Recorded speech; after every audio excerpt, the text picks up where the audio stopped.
तस्वीरें हमने आपको दिखाई, साफ तौर पर ये तस्वीरें जो है कई सवाल भी उठाते। देखिए, दिल्ली की राजेंद्र नगर में जो हादसा हुआ है, इसके बाद अब एमसीडी जो है वो लगातार कार्रवाई कर रही है। 13 ऐसे सेंटर जहां पर जो अवैध तरीके से जो नियमों की अनदेखी करके चलाए जा रहे थे, उन्हें सील भी कर दिया गया है। लेकिन सवाल कई उठ रहे हैं कि क्या अब प्रशासन की आंख खुली है? क्या इससे पहले कोई कार्रवाई क्यों नहीं की गई? अगर की जाती तो शायद 3 छात्रों की जान नहीं जाती।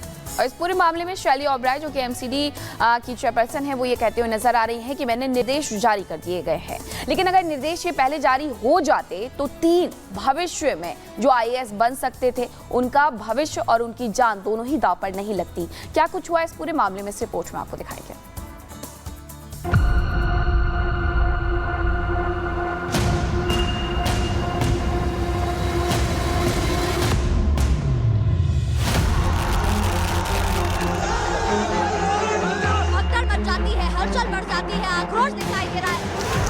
दिल्ली में कोचिंग हादसे के बाद सही हंगामा मचा है। एक तरफ बीजेपी इस घटना के लिए दिल्ली सरकार और एमसीडी को जिम्मेदार ठहरा रहा है, तो दूसरी तरफ दिल्ली के छात्र राजेंद्र नगर में हुए हादसे के जिम्मेदार लोगों के खिलाफ सख्त कार्रवाई करने को लेकर जिद पर अड़ा है। रविवार को पूरा दिन राजधानी दिल्ली छात्रों के फुटे गुस्से का ही गवाह रहा। देश की राजधानी दिल्ली में हुए इस दर्दनाक हादसे के बाद जहां गुस्साए छात्रों ने रविवार को करोल बाग मेट्रो स्टेशन के बाहर जबरदस्त विरोध प्रदर्शन किया, तो वहीं नाराज छात्रों को काबू करने में दिल्ली पुलिस के पसीने छूट गए। इस हादसे के बाद एबीवी के कार्यकर्ताओं ने भी दिल्ली की मेयर के घर के बाहर जोरदार हंगामा किया। छात्र संगठन एबीवीपी के छात्र नेताओं और कार्यकर्ताओं ने दिल्ली की मेयर शैली ओबराय के घर के बाहर लगी उनकी तस्वीर पर कालिख पोत दी, जिसके बाद हालात बेकाबू होता देख दिल्ली पुलिस ने उन्हें खदेड़ने की कोशिश की और डंडा भी उठा लिया। लेकिन अपने 3 साथियों की मौत से बिफरे छात्र वहां से फिर भी हटने को तैयार नहीं हुए। उन्होंने लगातार कई घंटों तक वहां विरोध प्रदर्शन किया।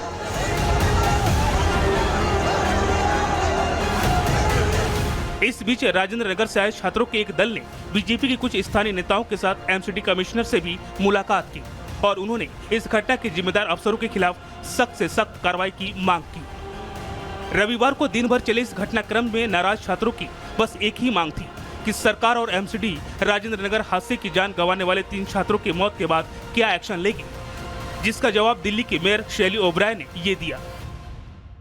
ये सबसे दुख की बात है कि 3 बच्चों की मौत हो गई और अब जैसे ही इस घटना के बाद अब मैंने कमिश्नर एमसीडी को एक लेटर लिखा है, जिसमें आप देख सकते हैं कि हमने 2 निर्देश मैंने दिए हैं।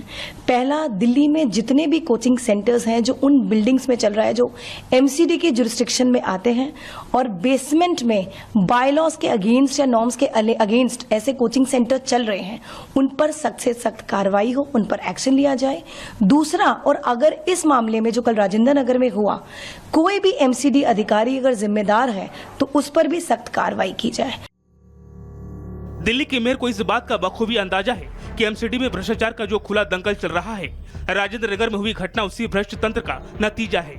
हालांकि उन्होंने राव कोचिंग सेंटर को लेकर जो जानकारी दी, वो जानकारी इस हादसे में जान गंवाने वाले बच्चों के परिवार के काम नहीं आने वाले।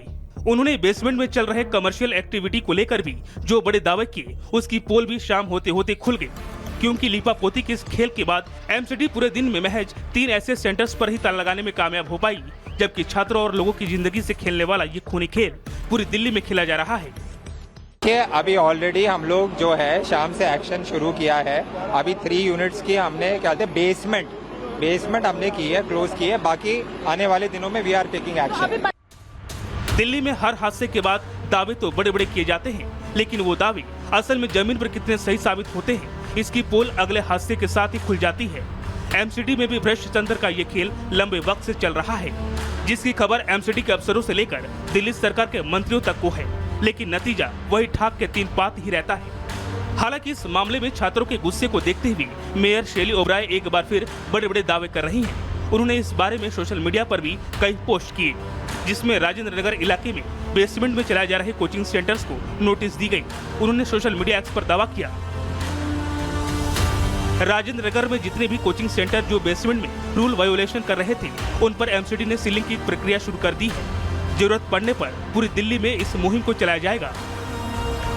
अब तक की मिली जानकारी के मुताबिक 3 छात्रों की मौत के बाद पूरी तरह से घिर चुकी एमसीडी ने इस मामले में अब तक राजेंद्र नगर से चल रहे 13 कोचिंग सेंटर को सील किया है। लेकिन सवाल है कि क्या यह कार्रवाई काफी है, क्योंकि पूरी दिल्ली को पता है कि राजधानी दिल्ली में कोई ऐसा इलाका नहीं जहां बेसमेंट में गैर कानूनी तरीके से कमर्शियल गतिविधियां न की जा रही हो।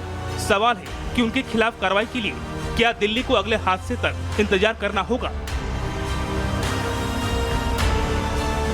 Bureau report, Republic Bharat. तो ये आपकी दिल्ली, आम आदमी पार्टी की दिल्ली है, जहां कभी बेबी केयर सेंटर में आग लग जाती है तो कभी कोचिंग सेंटर में पानी भर जाता है। नतीजा निकलता है 3 छात्रों को अपनी जान देनी पड़ती है। क्या कुछ हुआ था इस पूरे हादसे पर आपको ग्राफिक्स के जरिए समझा देते हैं। राजेंद्र नगर हादसे के बाद अब दरअसल एक्शन में एमसीडी नजर आ रही है। जो पहले हो जाना चाहिए था वो नहीं हुआ। हादसे के बाद 13 बेसमेंट सील कर दिए गए हैं, जहां पर इस तरीके से कोचिंग संस्थान चलाए जा रहे थे। मेयर के आदेश के बाद एमसीडी में यह हड़कंप देखने को मिल रहा है। एक्शन लिया गया है बड़े पैमाने पर। एमसीडी की छवि भ्रष्टाचार को लेकर के बदनाम पहले से ही है और अब ये देखने को मिल रहा है अफसरों पर घूस के बदले काम के आरोप लगते हैं, क्योंकि एनओसी नहीं थी वहां पर कोचिंग सेंटर चलाने की, ना ही वहां पर आप राव कोचिंग सेंटर में भी अफसरों की चूक हुई है। यहाँ एनओसी नहीं दी गई थी, यहाँ पर सिर्फ सामान के स्टोरेज के लिए एनओसी दी गई थी। गलती को जानबूझ करके नजरअंदाज किया जाता है। और 26 जून को भी एक छात्र ने इस बारे में शिकायत की थी, बड़ी दुर्घटना को लेकर के आशंका जताई थी, और जब वो दुर्घटना हो गई तब जाकर के सरकार की और एमसीडी की आंख खुलती है। आम और एमसीडी ने समस्या की अनदेखी की, नतीजा वही निकला। 13 बेसमेंट सील करने से दिल्ली सेफ हो गई है। ये बड़ा सवाल भी हम उठा रहे हैं, क्योंकि 3 छात्रों की जान जिस तरीके से गई है उसके बाद अब सवाल उठने तो बनते हैं।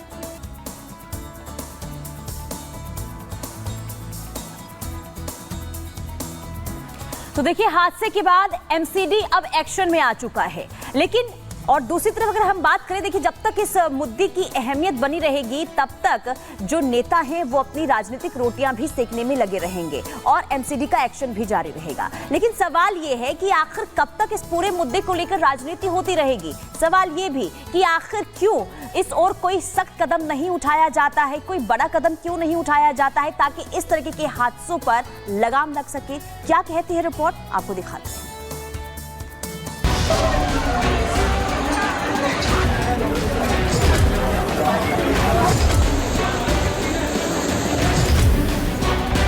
दिल्ली के राजेंद्र नगर से तस्वीरें देखकर एक ही सवाल मन में कौंधता है कि आखिर ऐसे हादसे कब रुकेंगे। ये दिल्ली है, देश का दिल, जहां बड़े शहरों से लेकर छोटे गांव तक के बच्चे अपनी आंखों में कुछ बनने का सपना लिए आते हैं। लेकिन दिल्ली के खोखले सिस्टम न सिर्फ उनके सपनों को बल्कि उन्हें भी निगल जाता है। यहाँ प्रशासन संभालने के लिए दिल्ली सरकार, एलजी और एमसीडी है, लेकिन माँ बाप की उन बेबस आंखों का जवाब देने के नाम पर हादसों के बाद सिर्फ सियासत नजर आती है।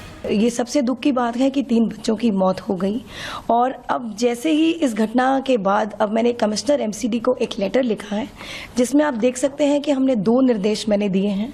पहला, दिल्ली में जितने भी कोचिंग सेंटर्स हैं जो उन बिल्डिंग्स में चल रहा है जो एमसीडी के जुरिस्डिक्शन में आते हैं और बेसमेंट में बायलॉज के अगेंस्ट या नॉर्म्स के अगेंस्ट ऐसे कोचिंग सेंटर चल रहे हैं, उन पर सख्त से सख्त कार्रवाई हो, उन पर एक्शन लिया जाए।